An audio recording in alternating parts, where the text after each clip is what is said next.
Assalamualaikum warahmatullahi wabarakatuh. Kembali berjumpa dengan saya, Hersun Arif, dari Forum News Network. Jika Anda sempat memperhatikan fokus pemberitaan media dalam 2 hari terakhir ini di Jakarta, isunya sudah mulai bergeser dari penertiban baliho Habib Rizik Syihab menjadi banjir karangan bunga. Walaupun sebenarnya dua-duanya ini berkaitan, karena banjir karangan bunga ini juga merupakan kelanjutan dari penertiban baliho oleh Pangdam Jaya. Saya menyebut banjir karena kiriman karangan bunga itu tidak hanya membanjiri markas Kodam Jaya di kawasan Cilitan, Jakarta Timur, tapi sudah mulai merambah ke Polda Metro Jaya dan kemudian bahkan ke Balai Kota DKI Jakarta. Nah, ketika sampai di Balai Kota DKI Jakarta inilah kemudian kita harus mulai waspada. Kelihatannya bukan hanya sekedar strategi komunikasi politik untuk mendukung Pangdam Jaya dan juga meminta agar Kapolda Jaya yang baru juga mendukung Pangdam Jaya, tetapi sudah mulai ada tanda-tanda politik adu domba. Ini politik adu domba antara Wakil Gubernur DKI Jakarta Ariza Patria dengan Gubernur DKI Anies Baswedan. Coba perhatikan narasi-narasi dari karangan bunga yang dikirim ke DKI Jakarta, ke Balai Kota DKI Jakarta. Ucapannya spesifik ditujukan kepada Wakil Gubernur DKI Ariza Patria. Dari ucapan tersebut, para pengirim karangan bunga, kita sementara sebut begitu, mendukung Ariza Patria untuk ikut menertibkan baliho di DKI Jakarta. Sebelumnya Ariza Patria memang pernah berkata kepada media, pernah dikutip oleh media, dia menyatakan akan menertibkan baliho-baliho yang tidak ditempatkan tidak pada tempatnya. Sebenarnya ucapan Ariza Patria ini normatif, memang ditata sedemikian rupa, jadi ada peruntukannya sehingga tidak mengganggu estetika kota, dan yang juga tidak kalah pentingnya itu sebenarnya ada pajaknya. Jadi kalau kemudian Wakil Gubernur DKI menyatakan akan menertibkan, itu sebenarnya sifatnya normatif. Dan juga seperti dikatakan oleh Satpol PP DKI, Kasatpol PP DKI Arifin, bahwa yang ditertibkan itu bukan hanya baliho Habib Rizik Syihab, tapi juga baliho-baliho lain atau spanduk-spanduk lain yang ditempatkan secara sembarangan atau tidak pada tempatnya. Nah, sikap Ariza Patria inilah yang kelihatannya coba dipolitisir oleh si pengirim karangan bunga. Karena kita tahu sampai saat ini Gubernur DKI Jakarta Anies Baswedan belum menunjukkan suaranya berkaitan dengan penertiban baliho oleh Pangdam Jaya tadi. Hanya saja kita tahu pada hari Ahad kemarin Gubernur Anies Baswedan telah memberi sinyal politik berupa simbol. Dia memposting di Instagramnya, di akun Instagramnya, foto ketika sedang membaca sebuah buku berjudul How Democracy Die, atau bagaimana demokrasi itu mati. Jadi ini memang menarik dan kemudian juga jadi perbincangan heboh di media massa dan media sosial. Mengapa? Karena meskipun Anies Baswedan tidak berkomentar, meskipun Anies Baswedan tidak menyampaikan pernyataan secara langsung, tapi orang kemudian menghubung-hubungkan apa yang dimaksud dengan demokrasi sedaya ini. Nah, demokrasi mati itu memang banyak faktornya, dan salah satu yang paling utama ketika kemudian TNI atau militer mulai kembali masuk ke ranah politik. Nah, tindakan Pangdam Jaya menertibkan baliho itu banyak disorot publik karena itu merupakan tanda awal TNI kembali ke dwi-fungsi. Itu merupakan tanda awal TNI kembali ke dwi-fungsi. Ini jadi peran yang pada Orde Baru dimainkan oleh TNI atau oleh ABRI sebagai pilar pendukung utama penguasa Orde Baru Soeharto. Nah, ketika kemudian Pangdam Jaya melakukan tindakan-tindakan yang jadi ranah sipil, karena penertiban baliho itu menjadi ranah dari Satpol PP, atau setidaknya kemudian Satpol PP minta bantuan polisi. Nah, ini dinilai merupakan satu tanda awal bahwa TNI akan kembali berpolitik praktis. TNI kembali menjadi pendukung penguasa. Apalagi kemudian muncul pernyataan dari Pangdam Jaya kalau perlu FPI dibubarkan. Kembali kita ke karangan bunga yang dikirim ke Balai Kota DKI. Dari dua narasi tadi, itu dari posisi tadi, posisi gubernur dan kemudian posisi wakil gubernur, kelihatannya coba dibenturkan. Nah, inilah yang mesti diwaspadai mulai masuk adanya politik adu domba. Saya sendiri sebenarnya menduga tadinya ini hanya trik komunikasi politik. Ya, jadi sebenarnya harus ditanggapi dengan santai saja, dengan ringan saja. Mengapa begitu? Coba kita lihat kembali ke Kodam Jaya. Saya mengutip semacam penelusuran yang dilakukan oleh wartawan CNN. Pada Senin sore sampai Senin sore kemarin, jumlah karangan bunga yang ada, yang berjajar dari mulai pintu gerbang sampai pagar Kodam Jaya itu jumlahnya 189 karangan bunga.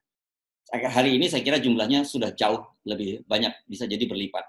Nah, siapa saja yang mengirim karangan bunga itu? Kalau menurut penelusuran CNN, setidaknya ada 73 karangan bunga yang diklasifikasikan sebagai pengirim yang tidak jelas atau anonim, atau kalau kita sebut sekarang sebagai akun bodong lah gitu, karena tidak jelas pengirimnya. Dan memang mengapa disebut tidak jelas? Karena nama-namanya kelihatannya asal comot saja. Misalnya ada disebut komunitas kaum rebahan, misalnya begitu.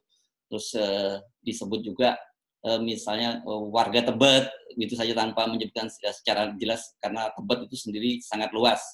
Dan ada juga yang spesifik ditujukan pada Habib Rizik Syihab meskipun namanya disamarkan. Misalnya begini, ucapan cie bebek mau revolusi, kemudian ketepentok tembok TNI Polri. Jadi dan siapa yang mengirim itu tidak jelas. Karena itulah kemudian oleh CNN disebut oleh akun anonim.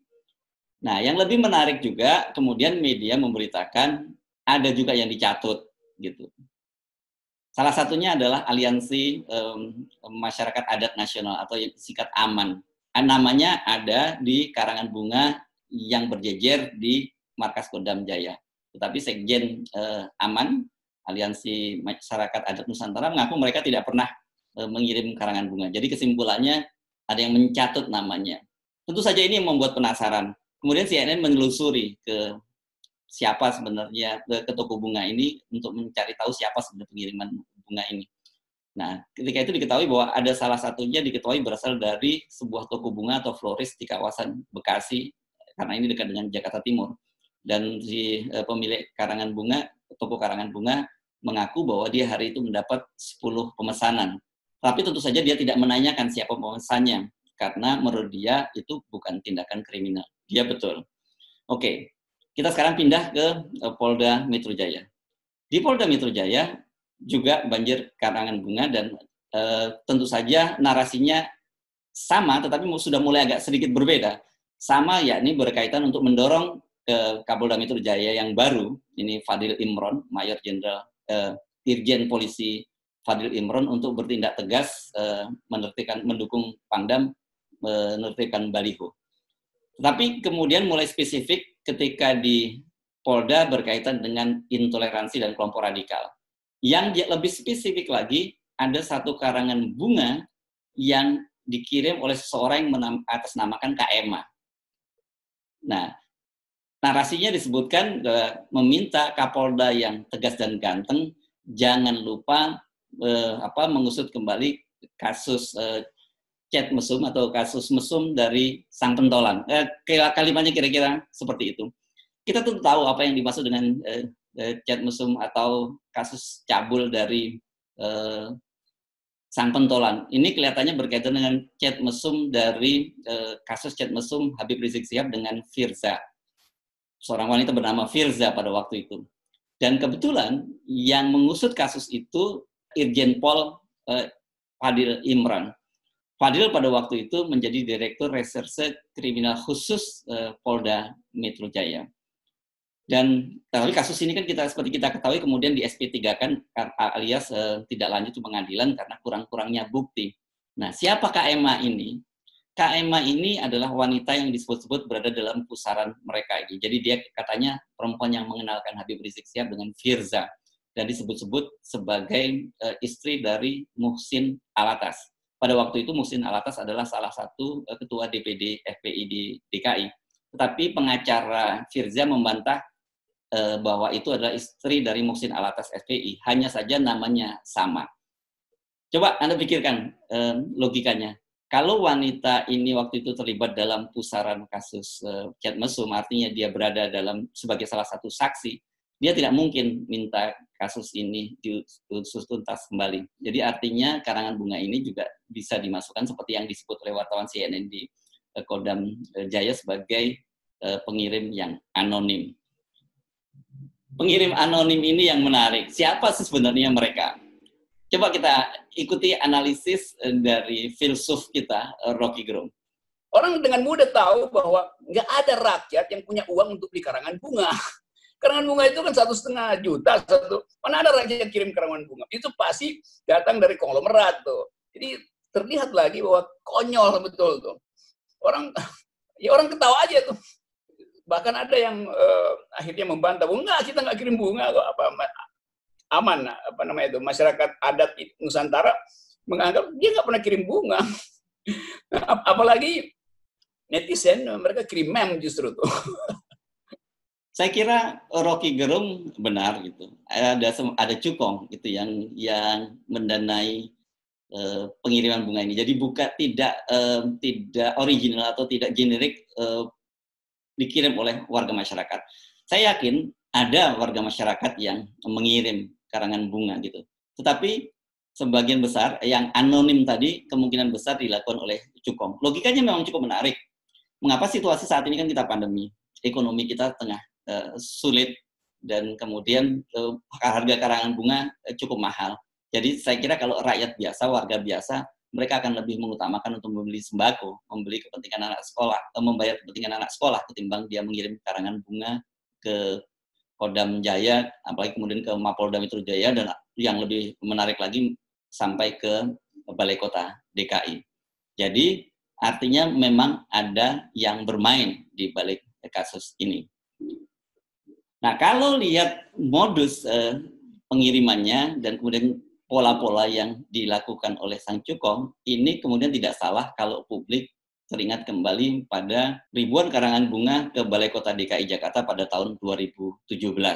Pada saat itu Ahok kalah dalam Pilkada DKI dan kemudian Balai DKI Jakarta dibanjiri karangan bunga dengan berbagai ucapan yang menguatkan Ahok. Siapa pengirim karangan bunga ini? Nah, ini lagi-lagi juga menarik. Media pada waktu itu melakukan investigasi dan mendapati bahwa ternyata ada satu toko karangan bunga yang mengaku dia mendapat banyak sekali pemesanan karangan bunga, tetapi namanya yang dicantumkan itu berbeda-beda. Jadi artinya ada mobilisasi. Kemudian inilah yang disimpulkan ada cukong di balik pengiriman ribuan karangan bunga ke Balai Kota DKI Jakarta. Modus itu kelihatannya sekarang coba berulang lagi. Nah, karena itu banyak yang di media sosial berkembang spekulasi bahwa yang berada di balik pengiriman karangan bunga ini adalah cukong Ahoker. Jadi bukan cukong Ahok ya, cukong Ahoker itu artinya cukong yang militan menjadi pendukung Ahok. Dan mereka memanfaatkan situasi saat ini untuk membalas dendam kepada Anies Baswedan. Selain cukong Ahoker, siapa lagi yang kira-kira bermain di balik aksi pengiriman karangan bunga ini? Ini yang sulit kita identifikasi karena memang namanya anonim dan kemudian juga mereka ketika meminta memesan karangan bunga tidak menyebutkan dengan jelas siapa pengirimnya dan di mana alamatnya. Tetapi kemudian orang menghubung-hubungkan dengan kedatangan dari Abu Janda dan beberapa temannya untuk menemui Kapolda Metro Jaya kemarin. Dan kepada media pada waktu itu Abu Janda menyatakan bahwa dia meminta Kapolda untuk mengusut atau menindak tegas kelompok-kelompok radikal dan intoleran. Kita ini di Facebooknya Bang Anco, Mas Anco. Ini kita hari ini lagi ada di Polda Metro Jaya. Kita ini perwakilan dari, maka kasih lihat dong. Oh sorry, ada mobil. Teman-teman. Ya, kita ada teman-teman. Kasih lihat dulu. Ya, itu Itu ada teman-teman, ini adalah perwakilan dari lapisan masyarakat hari ini mau audiensi ketemu Pak Kapolda untuk menyampaikan aspirasi, meminta agar Polri melakukan tindakan sesuai koridor hukum, yaitu menertibkan ormas radikal, ormas intoleran yang akhir-akhir ini bikin resah. Jadi negara jangan sampai kalah oleh ormas radikal, negara jangan sampai kalah oleh ormas intoleran. Apakah ada hubungan antara para pengirim karangan bunga ini dengan pendukung Presiden Jokowi yang direpresentasikan oleh Abu Janda tadi? Tentu saja ini perlu pengusutan lebih jauh. Tetapi sekali lagi, ternyata strategi komunikasi politik yang semula saya hanya menduga targetnya untuk mendukung kebijakan dari Pangdam Jaya menertibkan baliho, sekarang sudah berubah menjadi lebih politis. Mengapa saya sebut politis? Karena pengiriman karangan bunga ke Balai Kota khusus kepada Wakil Gubernur DKI Ariza Patria ini merupakan suatu indikasi yang kuat ada yang mencoba memecah belah, mengadu domba Gubernur dan Wakil Gubernur DKI. Saya Hersman Arif, Assalamualaikum warahmatullahi wabarakatuh.